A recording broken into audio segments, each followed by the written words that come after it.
Sporty looks ba na scooter ang hanap mo? Fyro 175 ni Fecon. Ang makina nito ay 4-stroke single overhead cam, air-cooled na may engine displacement na 175cc na kaya magbigay ng lakas na 11 horsepower at 8,000 RPM at may 11 Nm of torque at 6,000 RPM. Di man equip ng ABS, ang braking system nito ay goods na din dahil hydraulic disc na may 2 piston ang kanyang caliper sa harapan at likuran na magbibigay sa iyo ng magandang stopping power. Ang seat height pala nito ay 780mm at may timbang lamang na 124 kg. EFI na din ito at meron tank capacity na 8.2 liters. LED na din lahat ng ilaw niya, samahan mo pa na meron na din itong USB power socket na di ka na malulubat sa daan. Digital na din ang meter panel nito na makikita mo ang mga info ng fuel gauge, speedometer, orasan at trip A. SRP 89,800. Para sa specs ng Fyro 175, engine type 4-stroke single overhead cam, air-cooled, displacement 175cc, max power 11 horsepower at 8,000 RPM, max torque 11 Nm of torque at 6,000 RPM, fuel system EFI, clutch automatic, transmission CVT, belt, front suspension hydraulic spring type at sa kanyang rear double shock, front tire 100/80/14 at sa kanyang rear 120/70/14, front brake hydraulic disc at ganun din sa kanyang likuran, overall length 199 cm,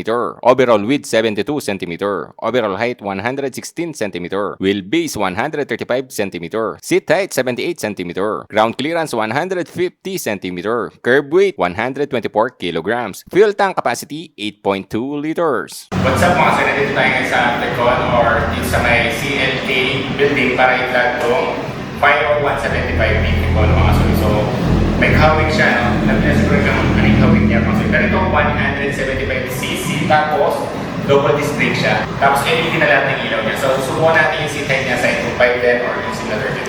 Muna mo po. Flat-footed tayo. Tapos yung ergonomics niya, same na same mga soy. Yung position ng kamay, halos same siya talaga. Tapos sa legs, ganun din. Ganun yung ergonomics ito, relax. Talagang, kung alam niyo sinasabi ng brand, halos ganun yung feel niya mga soy. Ganito yung sa Fecon to mga soy. Pero hawig na hawig talaga eh. 175cc, heavy Fecon. Subukan naman natin yung full face na helmet dito sa Fyro 175 Fecon. KYG full face to mga soy. Bali ganito, palagay. Subukan natin na. Hindi siya kasya. Baliktad natin, baka malina. Negative ang full face na helmet. Subukan naman natin yung half face mga soy. Half face naman mga soy. Spider to. Subukan. Hindi ko kasya na to eh.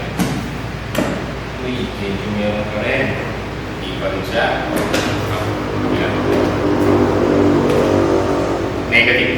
Siguro makapote. Okay lang na yung kasya dito mga soy. Bali, ito pala ang Fyro 175 ni Fecon mga soy. So may hawig siyang unit mga soy. Nasa sa inyo na lang yun. Kasi halos hawig talaga siya, no? Pero ito ay Fyro 175 at double disc brake na to at air-cooled siya mga soy. So mas mura siya sa maintenance at napakamura niya lang. 89,000 lang to. Tingnan nyo naman yung datingan nyo. Yung DRL niya, napakaganda rin tingnan. Tapos yung ilaw niya, ito yung talagang signature ni Fecon na yan eh. Mga pagka-projector light. Tapos napakatalim na mga niya dito. Aggressive na mga cuts niya. Yung sticker niya, basic lang naman. Gold, tapos black, ayan, papunta lahat dito. Yung fender niya rin, magandang tignan na yan, no? Kasi medyo aggressive yung ano niya, looks niya mga soy. Kasi medyo marami siyang ano, patulis to. Pati dito patalim siya. Yung disc brake niya, di ko pa sure kung ABS to mga soy, no? So wala siya nakalagay ng ABS dito. Pero kung ABS man to, panalo na kayo kasi 89,000 tapos dalawang piston pa, di ba? Pero walang tatak yung kanyang caliper. Yung mags niya, okay rin. Bali, yung tatak na kanyang gulong, yun ang size nito, 100/80/17. Yan. So, ito yung pinakalooban niya naman. Ayan, meron pa siya mga design dyan. So, telescopic fork, okay naman. LED yung kanyang turn signal. Ayan, oh. So, LED na lahat ng ilaw niya. So, all goods yun. Tubeless yung gulong niya. Ito, stigno. Paliko siya. Pati yung dito niya, oh. Napakaganda din tignan ng kanyang ano niya dito, eh. Fairing siya, side profile niya. Dito, ayan. Tingnan meron pa siya dito. Napakaganda. Tapos, Fyro. Maganda rin yung plastic niya dito. Ay, yung rubber niya. So, kapit na dito. Pwede pang extend ng konti. May grip ka rin dito. Yung footrest ng back ride mo, maganda naman yung quality ng ginamit. Mahaba siya. Air-cooled siya. So, mas low maintenance to. Kasi yung compression ratio nito, mas mababa kumpara sa mga naka-liquid cooled mga soy. So, okay din to. Kahit ano lang, 175cc pero air-cooled siya. Mas less maintenance yun, di ba? Yung disc brake niya sa likuran, 2-piston pa siya mga soyo, stig no. Tapos naka-disc brake round type. Yung suspension niya, napakaganda naman. At least double shock siya. May heat guard siya dito. Reflector, meron pa siya reflector dito. Pati dito mga soy. Lagay ng plaka mo. LED rin yung pinaka, taillight mo, pati yung turn signal mo. Sa upuan, maganda rin siya oh. Maganda yung texture, magaspang. Yung tahi, ayan, napakaganda. Tapos meron pa siyang pinaka backrest dito, sasandal ka. Yung pinaka grab bar mo, dito rin siya. Ito, grab bar mo. Meron din pala itong power socket, yata dito. Ayan, ay bumukas. Yun lang. Yun. Ito, may power socket siya dito, na-convert na siya ng USB charger, mga soy. Lagyan natin yung iPhone 11 mga soy. Luma na. Di siya kasya. Siguro mga ibang phone kasya dito mga soy.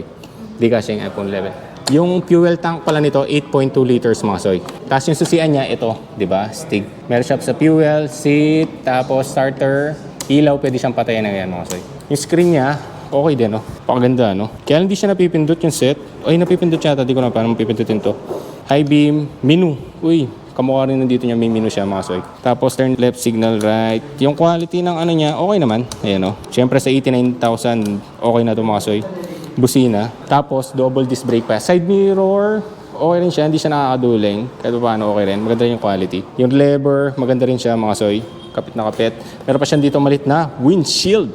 Pagdating dito sa likuran mga soy, may pabilog siya dito. Pwede mo siguro lagay ng logo to. Lagay mo yung logo mo dito, no? Wala pala tong Kickstarter, air filter niya, ito mga soy, yan. So, meron na siyang tire hugger dito, all goods to. Tapos yung gulong mo sa likuran, ang size naman niya ay 120 by 70 by 14. Yuansing pala, Yuansing. Fyro, ayan. At dito ko na lang tatapusin ang vlog. Maraming salamat po sa lahat ng nanood. Please follow nyo po ang page at i-share at i-like nyo na rin po. Maraming salamat. Ingat kayo. Ride safe!